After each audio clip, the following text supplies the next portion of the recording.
Dear children, welcome to this English Academy.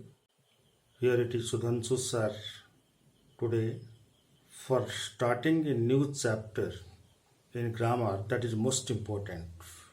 The chapter is the process of translation. The way we are to do translation of our native Odia language to English. And translation is a very important art. I don't say act, it is art. Art of translation. It can be categorized to be different levels. One is fundamental translation. Second is translation according to sense that we call tense pattern. Other is called the higher level of translation called literary translation, and this translation is done by literary people, great genius, people of high erudition, journalists. They do such translations. But fundamentally, we have to start the beginning. How to enter into a language, a foreign language. In our case, it is English from our Odia native language. We are the non-English people. And when we are to take an attempt to write and speak English, you must know the basic feeling of yours must come in Odia language.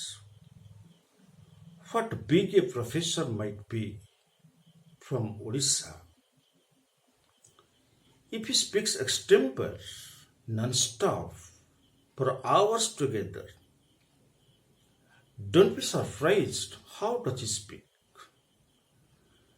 Because you must know that all feelings of that professor must be coming to his mind in Odia language. And he has prepared his mind and taken it to such a level that the Odia language in his mind gets instantly translated within and comes out as English. It can never come to the mind of an Odia scholar in terms of English language. It comes in terms of Odia language. And they know the art of translating. So steadily I think that we shall be achieving that goal starting from the fundamental to higher and higher. Let's go the fundamental. In my experience of last 30 years of teaching, I have marked in students why students are unable to take, to write, to speak English perfectly. Mark it, my whole mission is not to give you advice to use difficult words. My purpose is to know English and to write simple and correct. That's my whole purpose. And for higher classes, I shall doing the more things on translation. Translation କହିବାର ଉଦ୍ଦେଶ୍ୟ ହେଉଛି ଓଡ଼ିଆ ପିଲାମାନେ ଫଣ୍ଡାମେଣ୍ଟାଲି lack କରନ୍ତି ଓଡ଼ିଆରୁ ଇଂଲିଶକୁ ଆସିବା ପାଇଁ ତାଙ୍କ ଭିତରେ ଫିଲିଂ ଅଛି କିନ୍ତୁ ସିଷ୍ଟମ୍ ସହିତ ଆକ୍ୱେଣ୍ଟେଡ୍ ନୁହନ୍ତି ଇଜି ଟ୍ରିକ୍ ସହିତ ଆକ୍ୱେଣ୍ଟେଡ୍ ନୁହନ୍ତି ସେମାନେ ଟ୍ରାନ୍ସଲେସନ୍ କରିପାରନ୍ତି ନାହିଁ ତ ଟ୍ରାନ୍ସଲେସନ୍ ନ କରିପାରିଲେ ସାର୍ କନଫିଡେନ୍ସ ନାହିଁ ଇଂଲିଶ କହିବାର ବା ଲେଖିବାର ସେଇଟା ହେଉଛି ଭୁଲ ପିଲା ଡରିଯାଏ ମୋର ପ୍ରଥମ କାମ ହେଉଛି ପିଲାଠାରୁ ଡର ଛଡ଼େଇବି ସିଏ ମଧ୍ୟ ସମସ୍ତଙ୍କ ଭଳିଆ ଇଂଲିଶ ଲେଖିପାରିବ କହିପାରିବ ଆଉ ନିର୍ଭୁଲ ଲେଖିବ ବୁଝିହେଲା ତ I M coming now to the process of translation. Now, come to translation from one language to another, especially ଆମ କେସରେ ଓଡ଼ିଆରୁ ଇଂଲିଶକୁ, ତିନିଟା କନସେପ୍ଟ ଆମେ କ୍ଲିଅର ହବାର ଅଛି। ତିନିଟା କଥା। କ'ଣ ତିନିଟା କଥା? That is time,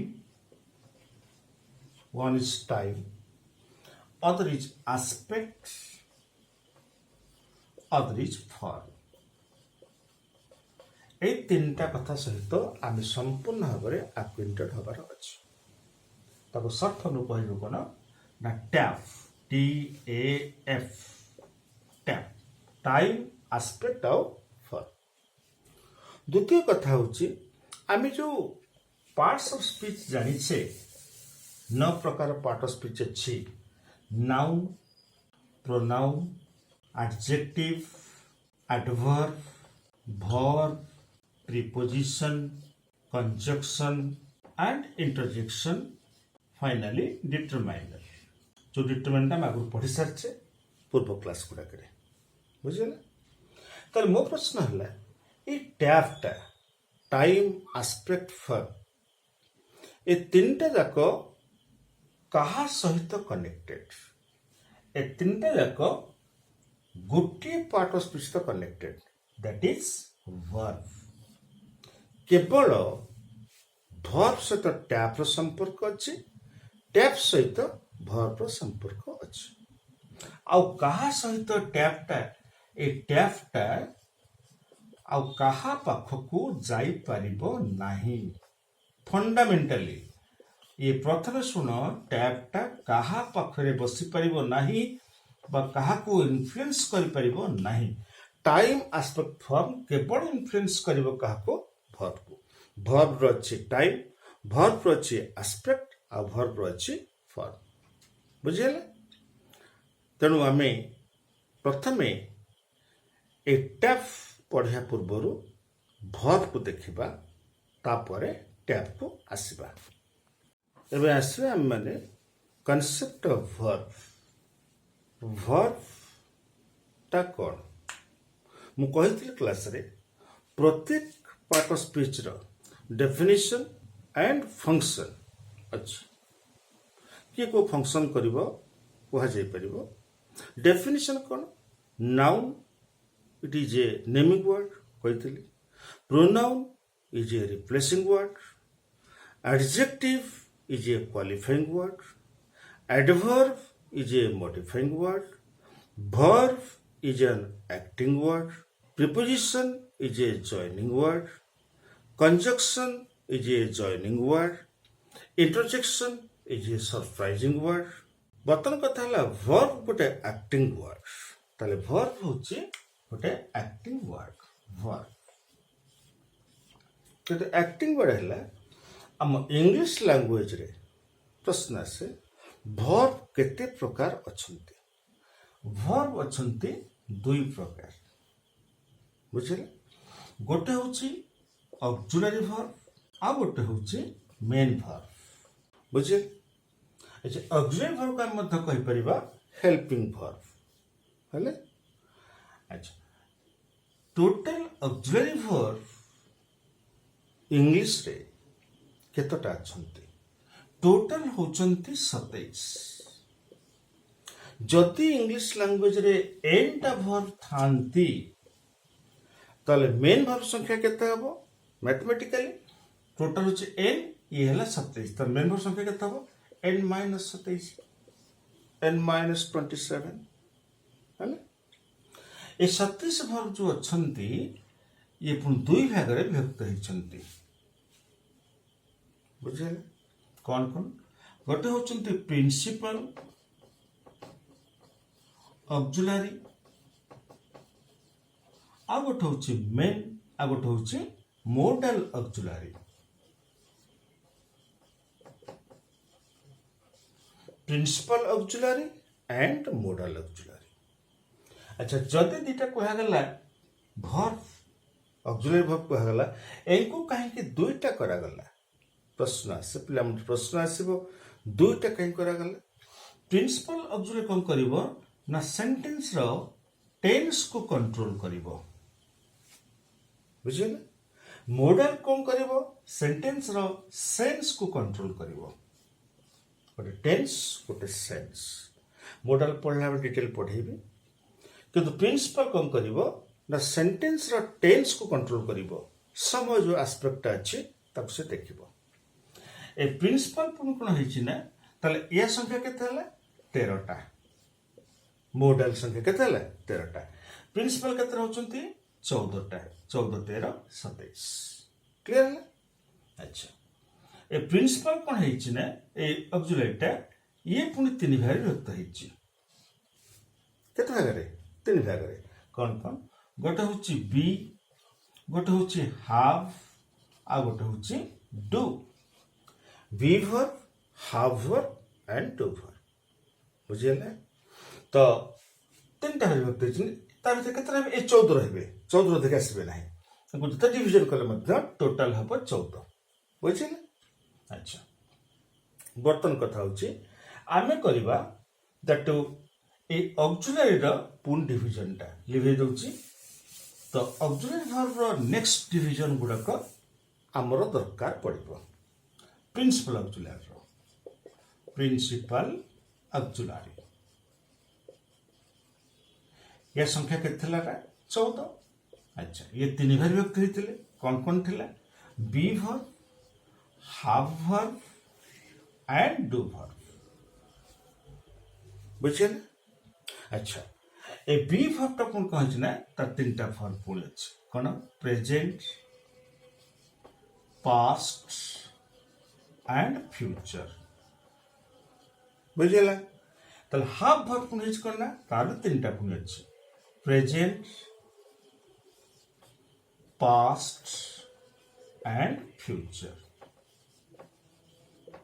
हेले यार दीटा फॉर्म अछि कौन कौन प्रेजेंट एंड पास्ट बुझिले अच्छा ताले बी वर्ब प्रेजेंट अंडर रे के आसबे प्रश्न आसला बी वर्ब प्रेजेंट अंडर रे के आसबे के आसबो इज आम आउ आर तीनटा के हेले इज आम आर तर पास्ट के आसबो वाज ओ यार हेले फ्यूचर के आसबो शाल बी आउ विल बी बुझिले तो प्रेजेंट आसला बी वर्ब प्रेजेंट आसला इज आम आर पास्ट आसले वाज ओ यार फ्यूचर आसले शाल बी आउ विल बी बुझिले अच्छा हाफ प्रेजेंट के आसबो हाफ किंबा हाज पास्ट के आसबो केवल आसबो हाड कोन आसबो हाड फ्यूचर के आसबो शाल बी शाल हाव और विल हाव काल पे कहलो बी वर्ब अंडर रे present past future be verb केतरा हला गणि दियो 3 2 5 2 7टा हाफ वर्ब केतरा हला 2 1 3 2 5टा 7 5 12 आ केतरा हला टोटल 14 आ 2 रहला त प्रेजेंट होछ किए डू किंबा डच पास्ट होछ डिड बुझले ए बी वर्ब गुडा भारी इंपोर्टेंट एथि जे सेंटेंस रो समय को निर्धारण करिवे that means the control the tense और टाइम ऑफ द सेंटेंस बुझ पाइला अच्छा बर्तमान में आसीबा टैप कथा जो टैप टा होछ और पाठ टैप ताले वर्ब रो टैप अछि केवल वर्ब रो टैप अछि ओनली वर्ब से जो वर्ब हो बी वर्ब हो कि मेन वर्ब हो केवल वर्ब रो अछि टैप बुझिले वर्ब रो अछि टैप तल वर्ब केते हितला को वर्ब ऑक्सिलरी वर्ब और मेन वर्ब जदि वर्ब दि प्रकार हला वर्ब रो टैप अछि तन टैप टा एठी के आसीबो टैप के एठी आसीबो तन ऑक्सिलरी वर्ब रो टैप अछि मेन वर्ब मध्ये टैप अछि कोन कहली टैप रो फुल फॉर्म टा टाइम aspect ଆଉ for କଣ time aspect ଆଉ for ତାହେଲେ be verb ର ଅଛି time aspect for main verb ର ଅଛି time aspect for ବୁଝିଲେ ମୁଁ कॉम्प्लेक्स कथा को जाऊनी टाइम टेंस कथा मु टेंस पैटर्न रे पढ़ेबी सिंपली हम एंट्री करूचे सिंपल वे तो auxiliary verb type and main verb type auxiliary verb time aspect फन मेन वर्ब टाइम एस्पेक्ट फन अच्छा पले कहला सिंपली आमे जो हाई स्कूल में पढ़ीचे टाइम कौन टाइम तुम जानथिले टाइम कौन जानछे प्रेजेंट और पास्ट और फ्यूचर तीन टाइम हम जाने ठीक अच्छे एस्पेक्ट कौन माने से एक्शन टा को खंड समय भितर रहिबो समत जानते पार्ट टाइम आम जो कहते मनकर बी वर्ब कहले आमे कहले वर्ब कहले माउथ रे पुणी मूल को आसी जाउची वर्ब रो अछि टैप वर्ब दुई प्रकार हैला गोटे हैला ऑक्सिलरी वर्ब आ गोटे ला मेन वर्ब ऑक्सिलरी रो अछि टैप ताले ए या टैप ता कोन ताले टाइम एस्पेक्ट फॉर यार मध्य अछि टाइम एस्पेक्ट फॉर प्रथम एटा बुझी जाऊ तो आमे टाइम कोन कहले कोन टाइम अछि it can either be present or past or future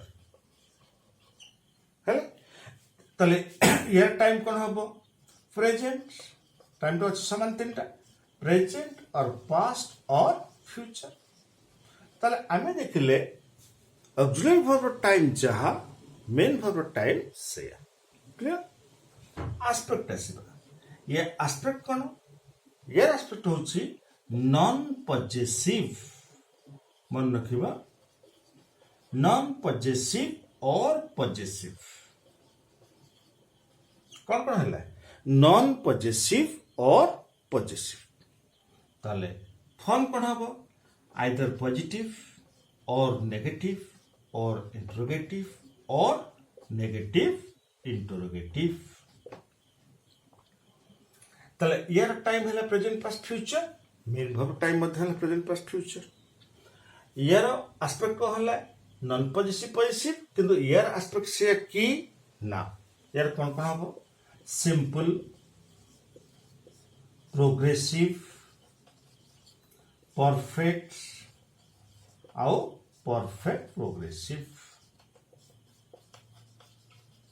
ताले यार एस्पेक्ट ला कोन नॉन पॉजिटिव ऑक्सिलरी रो मेन एस्पेक्ट कौन हला सिंपल प्रोग्रेसिव परफेक्ट प्रोग्रेसिव अच्छा मेन वर्ब फॉर्म कौन हबो पिले समान पॉजिटिव और नेगेटिव और इंटरोगेटिव और नेगेटिव इंटरोगेटिव तेणु तुम जो सेंटेंस देख जदि बी वर्ब सेंटेंस हेतिबो ए टैप अंडर रे थिबे द मेन वर्ब हेतिबो ए टैप अंडर थिबे आउ कोनसी प्रकार से बाहर को जाई परिबे नाही वर्तमान आमे इंग्लिश सेंटेंस को लॉक कर देले टैप माध्यम रे so each English sentence is limited and locked by its own type से वर्ब रो टाइम से वर्ब रो एस्पेक्ट से वर्ब रो फॉर्म बी वर्ब तिले तर ए गुडक मेन वर्ब तिले तर ए गुडक बुझिले वर्तमान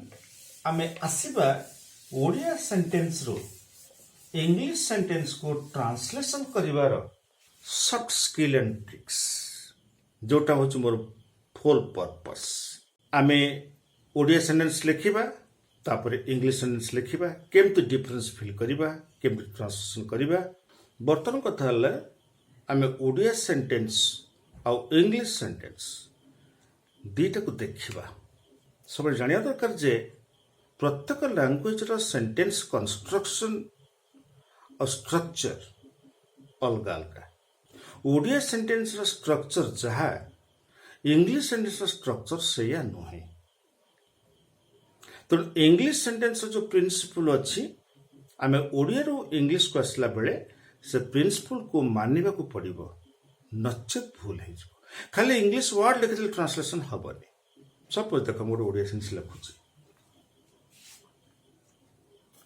मो बापा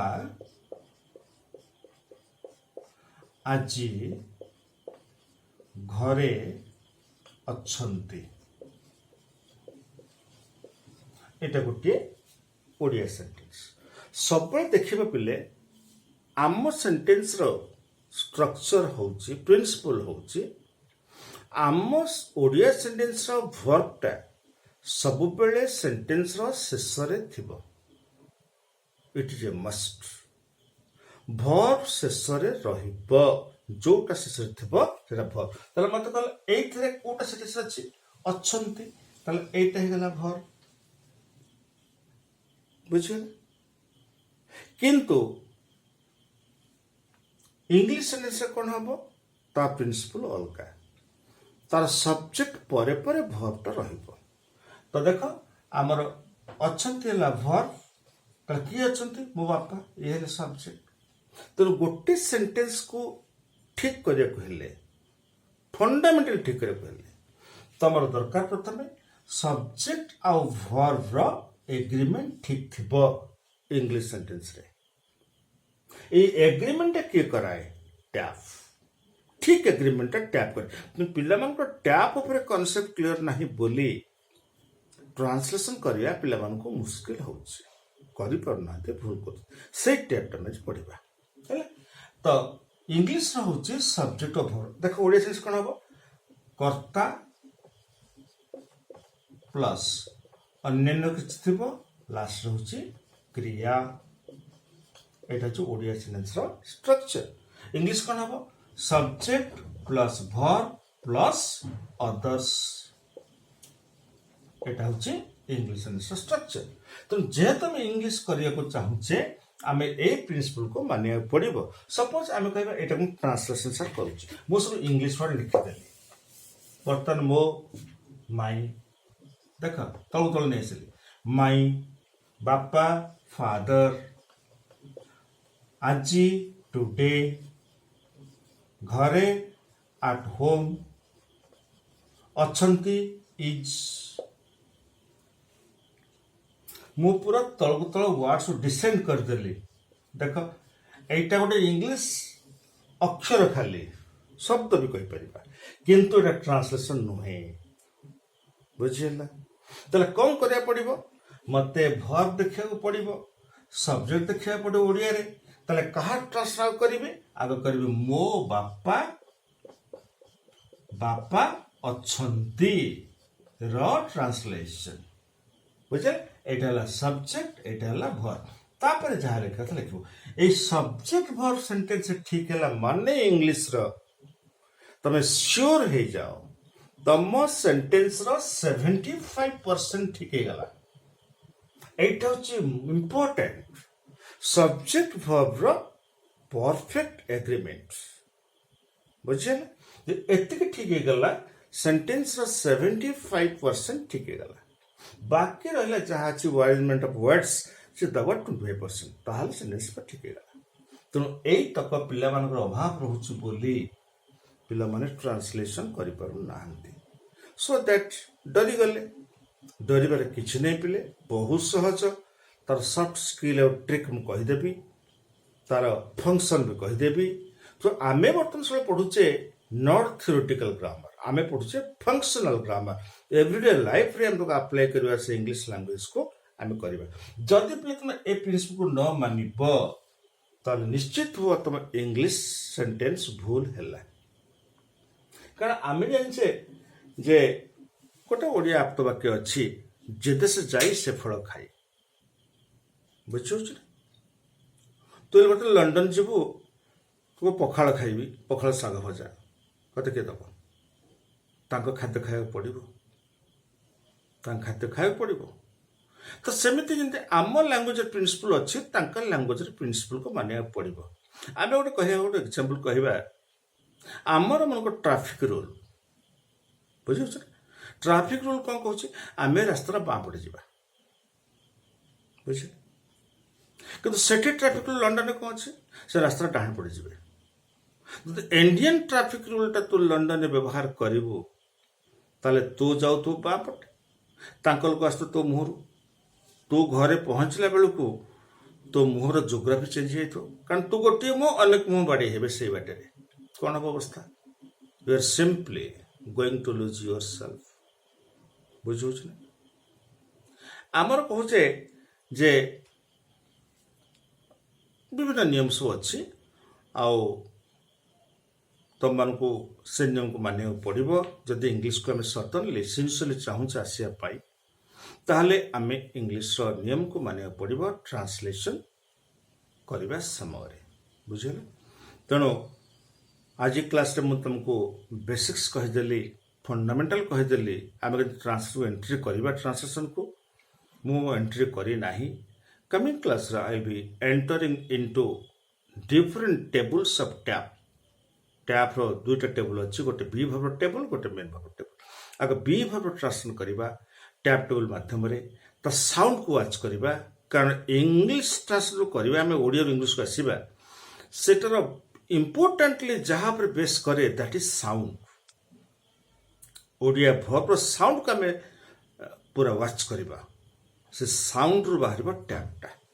ବୁଝିଲେ?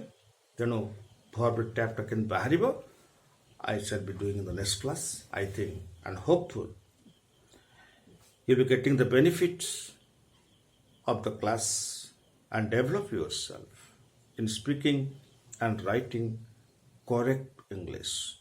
Okay? Thank you all.